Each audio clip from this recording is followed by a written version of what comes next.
No intro needed, just the regular boys here, the ones that can get me on my placid level. You've never seen all three of us look so dirty at the entire universe. Mario Galliano and Christian Rivas are here to join me to talk about Inter's 3-2 defeat in the Europa League final to Sevilla and give the Inter fan base a much more realistic, non-reactory version of this, because some of you guys are just fucking nuts, honestly. Christian, how you feeling, bro?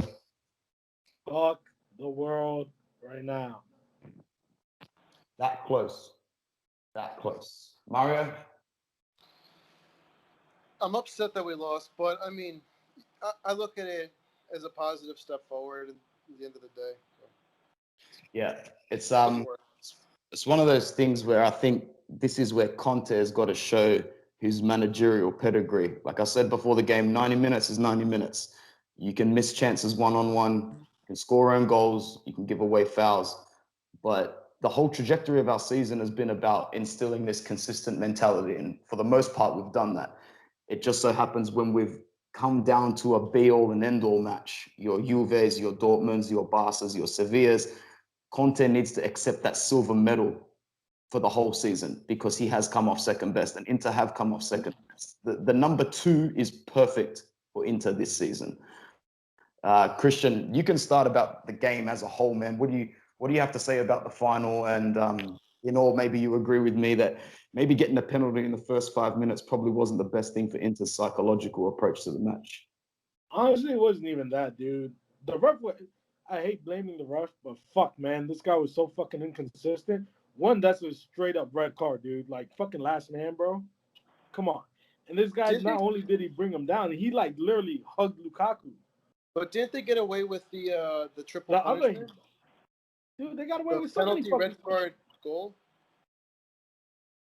That second penalty should have been given. The only reason it wasn't given is because we got one earlier. But that shouldn't change the rules. It's not about. I'm just saying the fucking ref was fucking inconsistent, and that was on both sides of the field. You know what I mean? It wasn't just him. It's like, bro, Barella's first tackle was a fucking yellow. Very first foul, a yellow. But then you got fucking Banega and other players doing like 4, 5, 6 tackles before they get a yellow. Banega was such a piece of shit today. Made me dislike him. Yo, on top of that, fucking Gags played like shit. Brozo played like shit. Danilo played like shit. Ashley Young did okay. Lautaro played like shit. Lukaku played like shit. It was like, yo, they didn't even want to win. It was like today the Sevilla coach was able to nullify Conte's tactics in the same way Conte fucked Shakhtar's tactics into the ground. And this mentality of this Inter side being so young at the core, it doesn't necessarily have the players on the pitch to be able to change the mentality of the other players. We didn't even play our game. Everyone was talking about it was a good first half. All right, yeah, it was 2-2. Cool, great. But when you look at it as a whole, that's not how we fucking play our game. We were forced to play their game the whole fucking game. The whole game. And we made them look fit and until the 96th minute. I mean, I'm looking at chats throughout the game and people are going, oh, Sevilla's will slow down soon. It will slow down soon. I'm like, bro, they got better as the game went on. They got into extra time and we looked scared. They tired the fuck out. But what the problem was, like my girl was saying, she was like, yo, like, we look tired too. Yeah. You know what I mean? Like, yo, we're fucking missing passes. We weren't taking our shots. Fucking Lukaku can't hold the fucking ball. Like, bro, in the 78th minute, there's a ball Lukaku doesn't even fucking really try for. Like, he got it, miscontrolled it, and didn't even go after it. He was just like, oh, whatever. You know what I mean? Like, come on, bro. It's a fucking final. And a couple of times when he doesn't get the perfect pass, he complains. Yeah. Like, I don't get it. Like, fucking... When he doesn't get the perfect pass, he complains big time, all the time, hands up in the air. And like sometimes the ball only be 1 or 2 meters behind him. And like I'm thinking, dude, turn around and put some pressure on the defender. But oh well, go complain again.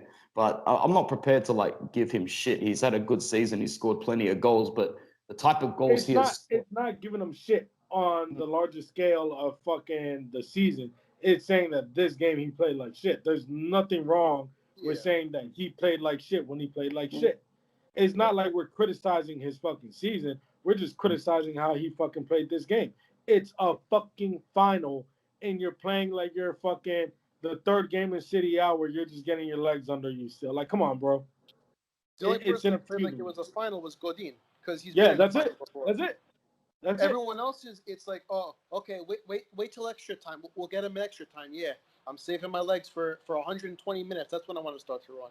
I'm like, yo, Conte waited way too long for the fucking subs. I don't know why he waits until 75 minutes when 60 minutes comes. We have them right where we want them. We're pressing them. They couldn't get out of midfield. Put in Ericsson. Take Gagliardini off. Let's go for the win. No, play for the second leg. It doesn't make sense. Like what the fuck was going on? Like the players don't know how to play a final. Obviously, the coach That's what I think. waits, and then all of a sudden you're losing. Then you put everyone on. Like, oh yeah, go change the game. It doesn't work like that. It's never worked like that. What I'm more concerned about is the reaction from here, because you just know every paper and every media outlet in the country has just called up an extra 30 staff per day and have just extended their operating hours for an extra 6 hours per day so that they can run as many anti-Inter stories as possible. I think Conte's reaction after the game was actually quite nice. I think there's an underlying respect between these two clubs. That was the only thing that made me a little bit happy after this match, was to see Sevilla and Inter clapping each other and almost acting as though like they were all together in this shitty season, because it was a shitty season. And I do want to point out the fact that after today, I'm pretty sure Inter clocked 54 official competition matches this season. That's insane. Yeah. That's absolutely insane. That's a lot. Now I'm playing 113 goals. 54 competition games. Like, this is why I said before the match, anything can happen over the 90 minutes. We can play well and lose, or we can play shit and win. Today we played shit and lost, like it should be. So there's no real point sitting back and going, if, ands, whys, or buts. The point should be we've got a new season coming up in 3.5 to 4 weeks, and we are in great condition compared to the rest of the world. Because I know we've played a lot of matches, but I don't give a fuck what anybody says. I'd rather walk off the field today fresh with a sharp mind than one player is off in Ibiza, one player is in Mallorca, the other player is here, the other player is there, everyone's shit-faced drunk, getting arrested by cops, eating shitty food. This team still got their head screwed on. And that's why it all matters how Conte gets them in the dressing room after this match. I'm seeing a lot of fans on WhatsApp and Facebook, as you two would expect, saying this is shit. Conte's bottled it again. Conte should leave. Bro, this fuck me dead. Mario said it perfectly. We are in the best position we've been in 9.5 to 10 years now. We will go into next season as borderline favorites for the first time. There's one surefire way to make sure that we go backwards, and that's get another manager in. Yep. Zhang has done well so far. I also don't agree with the fans that are like, Zhang's a cheapskate, he should get the checkbook out. No.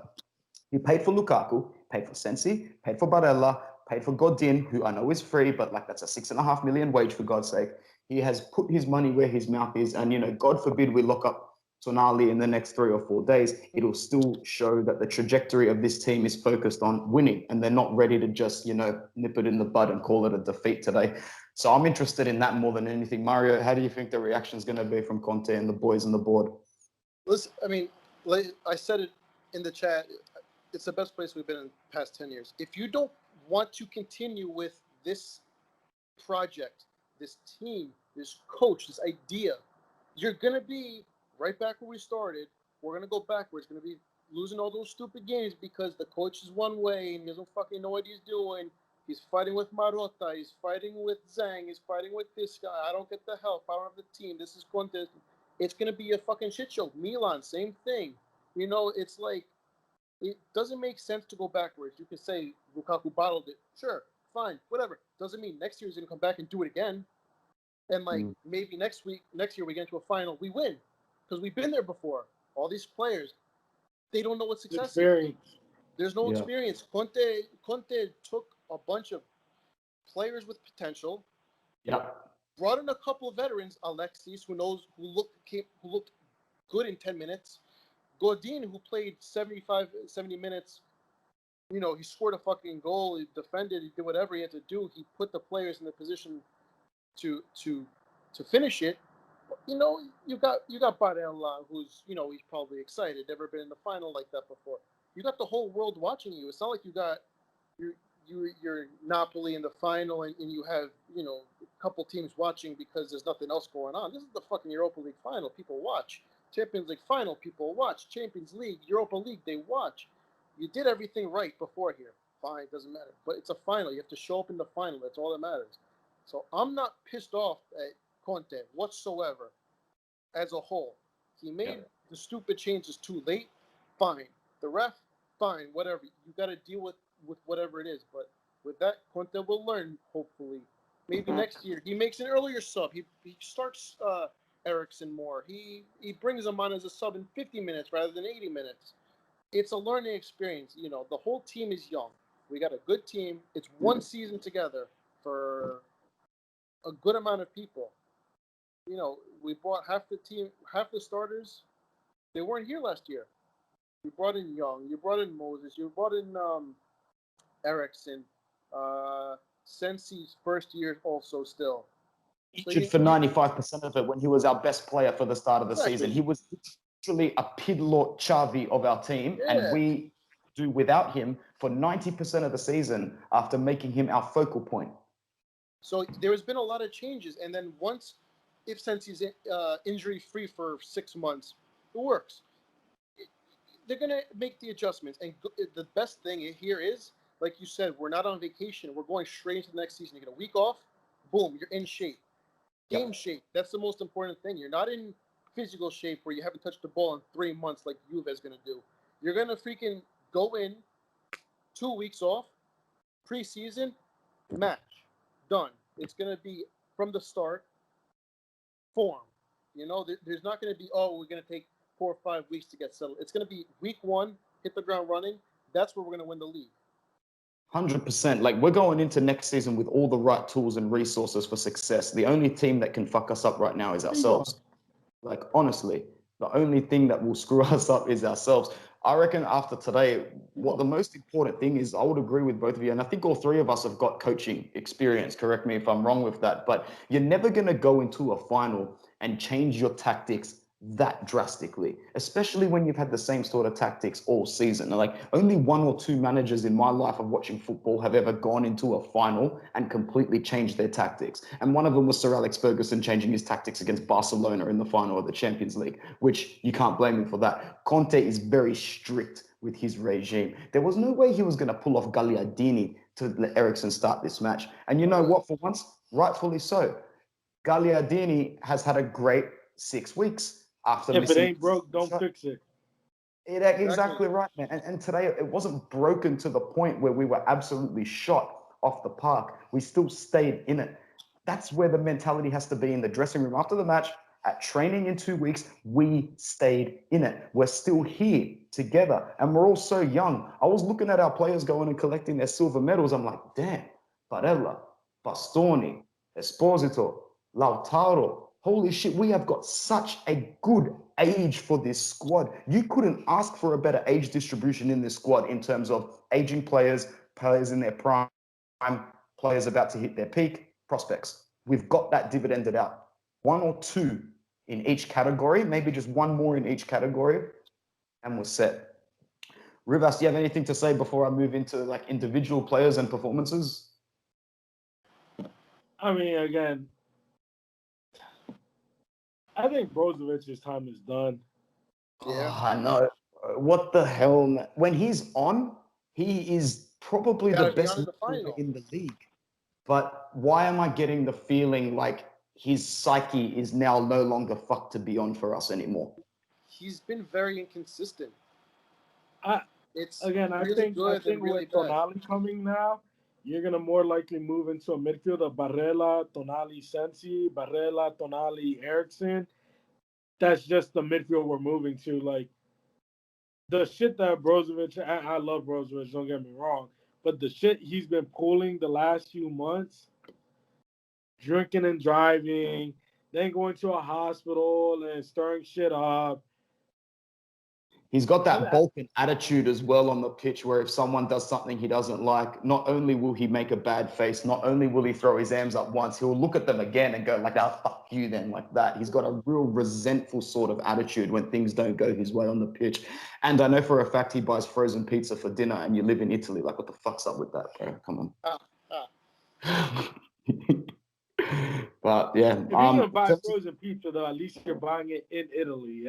It beats the frozen pizzas in the States. Well, frozen actually, frozen pizza in Italy is probably better than the freshest pizza here in Sydney, Australia. So it's all good, man. It's all good. But not New York. Not better than New York. I think Inter's got this squad at the moment where we've got this luxury of not having to ship off dead wood like so many clubs in the world. It's becoming a really big problem in teams' asses in the last 5-6 years, getting their books in the green.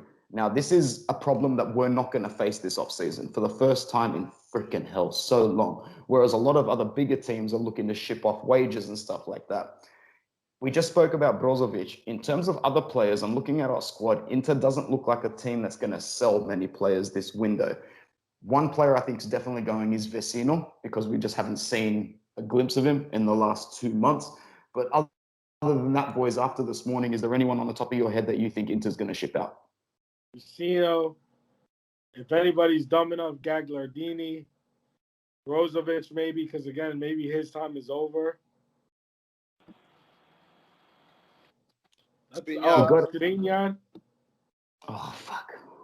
So basically, it's looking like a strong possibility that Vecino goes, Gagliardini goes, and Brozovic goes. That's 3 midfielders. In a hope there, you'd have to hope that Tonali comes in straight away as Brozovic's direct replacement.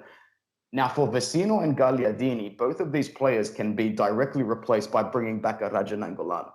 He can play that role, but I don't think Raja Nainggolan's head is anywhere near. And the fact that we were able to carry on and make the Europa League final in the space of a month, I think most fans have gone from bring back Raja to, I don't think Raja's going to cut it here next season. What do you boys think of that? Mario? I don't think Raja's coming for the bench, I'll tell you that much. He won't want to come for the bench, eh? He's not going to come to play on the bench. I don't know why people think that he's going to come. Oh, yeah, I'm going to come to prove myself. No, people don't want to do that. It's say, hey, do I have a starting spot or not? Simple. People honestly I'll go to Cagliari, I'll go to Roma, I'll go to fucking Spal if I have to start. Professional athletes honestly don't give as many shits as fans think they do. No. They're looking out for number one. Yeah, number one. And like, to be honest, good for him, because we all know that his wife has been going through some like pretty bad health conditions. So if he's looking for overall happiness and overall just simplicity of life for his family, by all means, you do your thing, because Inter is moving in another direction anyway. They're being selfish if they want Nainggolan back. They want to say, hey, I want Nainggolan so I can win FIFA career mode. Yeah. It's basically like saying, look, I've got this nice toy that I'm not playing with, but nobody else can. It's got to sit in the corner of my bedroom. Like, let him go, be happy, and play 90 minutes, make all the money he can somewhere else. It's not going to be at Inter. The whole midfield can die. He's going to start and not be happy. That's just how it is. He doesn't like the environment. Pretty clear and simple.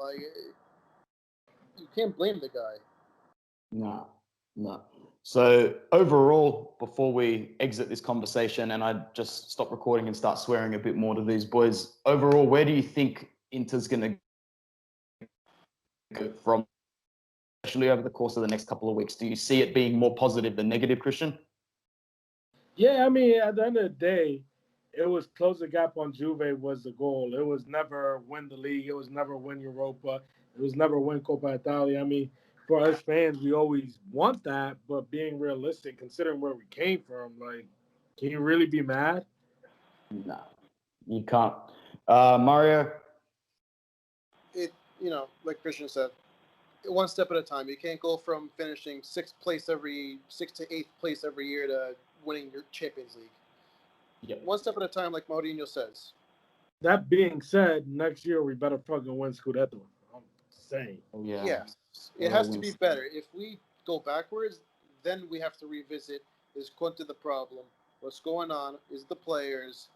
We got to make moves. So if you look at it, though, with Hakimi coming in and Tonali and maybe another left back, bro, like, and what's that kid called? Kumbale or whatever the fuck his name is? Kumbola. With these guys coming in, like, yo, let's just be real. Like, he's reinforcing positions we're weak at. So if you're not getting Scudetto, it's what the fuck are we doing? Exactly. Yeah, fair call. Christian Rivas, I noticed that you're with your better half today. My better half is about to wake up in the next hour and it's our anniversary. So can you please give a nice strategy as to how to deal with the pain and heartache today, bro? Well, considering mine was making fun of me the whole fucking game, and she was saying they're laughing at me, and then she was like, "Are you crying?" I was like, "Yo, like I'm not crying. You are." She was like, I love it, "It's not." bro. That's the shit. And she was saying, "The damn, the Sevilla goalie, he's really good. He's just making good guesses, like just the." He's making Mm. good guess. I don't know how I didn't kick her out the house, to be honest, and make sure she don't hear that shit. That non-football fan meta language. He made a good guess. I love it like that, bro. Oh well, man. I'm sure you are going to be seeing nothing short of my face, Mario, and Christian's face a lot more because the media loves Inter and Inter loves the media. One more thing I did want to say though. This result surely can't be the be all and end all because Inter as a club have not been behaving or operating like this is all that's on the line. I'm very disappointed that we lost this final. But before this final, we were behaving like a big club. Social media game on point. President at the semi-final. President making sure his face is in every single video showing that he's hugging the coach and everyone's working well. It was basically like a middle finger to the media going, don't mess around, man. We know what we're sort of doing. But at the same time, it's Conte has shown in the past that everything's nice and peace and quiet. So let me light this room in gasoline, throw a match and close the door and just watch it explode. So what do you boys have to say about that, about Zhang in general and the overall mentality of the club? Mario, you want to go first or you want me to go first? I mean, if you talk like a big club, better act like it. Yeah, I mean, this is a step towards it. I'm not hating on like what they're doing. We've performed well this year, or like good enough to be back into a relative position in Serie A in the world. You make headlines with signing Lukaku for 90 million, who half the people thought he wasn't going to pan out. So I mean, he panned out. Okay, finished second by 1 point. Okay, you finished in the Europa League finals, runner-up. You're there. All you gotta do is take that next step, and then big time. Hey, so. Exactly.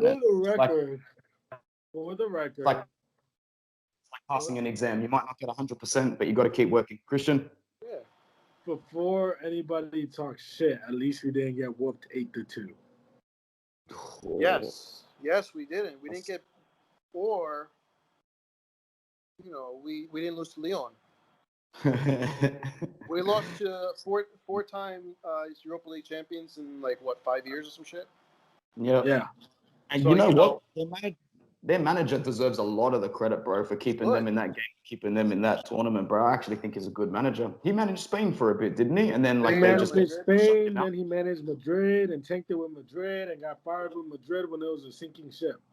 Yep. Just goes to show you that half the time when big clubs make signings, whether they're players or managers, a lot of the time it can't actually be down to the fault of that new signing because they're already coming into a burning house with a bottle of water trying to. Yeah. Oh well, that's where we'll probably leave it for now. And more over the next week because if I can muster the strength to do this video after that final, we can do anything here at Inter Worldwide. All right. Thanks, Christian. Thanks, Mario, bro. We'll speak soon. Hey, happy anniversary. That's Happy anniversary. Have fun. Thank you very much.